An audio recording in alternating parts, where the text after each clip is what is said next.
Refreshment കോഴ്സിൽ പരാജയപ്പെടുന്നതിനെ commander Vineeth ഭയന്നത് കരിയറിൽ വലിയ തിരിച്ചടിയുണ്ടാകുമോ എന്നുകൂടി ഉള്ള ആശങ്ക കാരണമാണ്.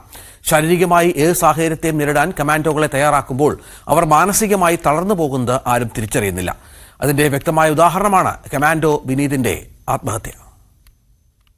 കൊടുങ്കാട്ടിലും ദുഷ്കരമായ സാഹചര്യങ്ങളിലും ദിവസങ്ങളോളം തുടരേണ്ട അവസ്ഥ, നേർക്കുനേർ വെടിവെപ്പ് പോലെയുള്ള പോരാട്ടങ്ങളെ നേരിടാനുള്ള ചങ്കുറപ്പ്, കൊടുങ്കാട്ടിലെ തിരച്ചിലുകൾക്കും രക്ഷാദൌത്യ ചുമതലകൾക്കും ശബരിമലയടക്കം ഏറെ ജനങ്ങളെത്തുന്നിടത്തുമെല്ലാം ഇവർ സേവനത്തിലുണ്ട്.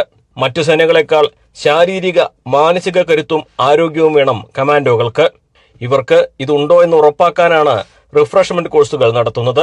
റിഫ്രഷ്മെന്റ് കോഴ്സുകളിൽ ശാരീരികമായി ഏറെ കാഠിന്യമുള്ള സാഹചര്യങ്ങളിലൂടെ കമാൻഡോകൾ കടന്നു പോകേണ്ടതുണ്ട്. ഈ കോഴ്സുകളിൽ വിജയിക്കാൻ കഴിഞ്ഞില്ലെങ്കിൽ കമാൻഡോകളെ ബറ്റാലിയൻ അംഗങ്ങളാക്കി മാറ്റും.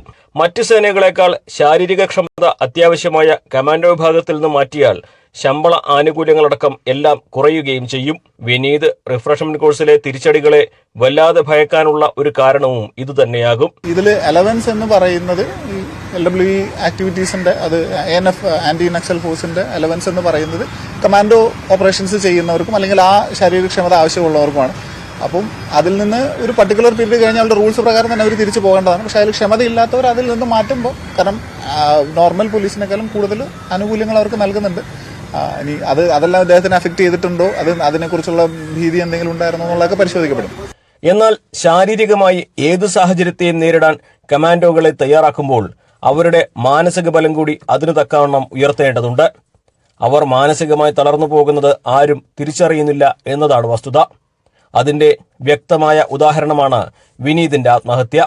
പോലീസിന്റെ മാനസികാരോഗ്യം ഉയർത്തുവാൻ കൈക്കൊള്ളുന്ന നടപടികൾ റിസർവ് ബറ്റാലിയൻ അംഗങ്ങൾ കൂടി നിർബന്ധമായും നടപ്പിലാക്കേണ്ടതുണ്ട്.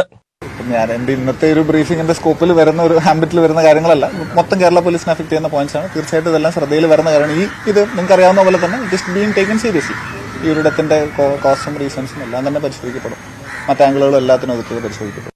10 വർഷത്തിലധികം റിസർവ് ബറ്റാലിയനിൽ സേവനമനുഷ്ഠിച്ചാൽ അവരെ പോലീസ് സേനയിൽ ഉൾപ്പെടുത്തുക എന്നതാണ് നിലവിൽ തുടരുന്ന രീതി. 13 വർഷം കഴിഞ്ഞിട്ടും വിനീതടക്കമുള്ളവർ പോലീസ് സേനയുടെ ഭാഗമായിട്ടുണ്ടായിരുന്നില്ല.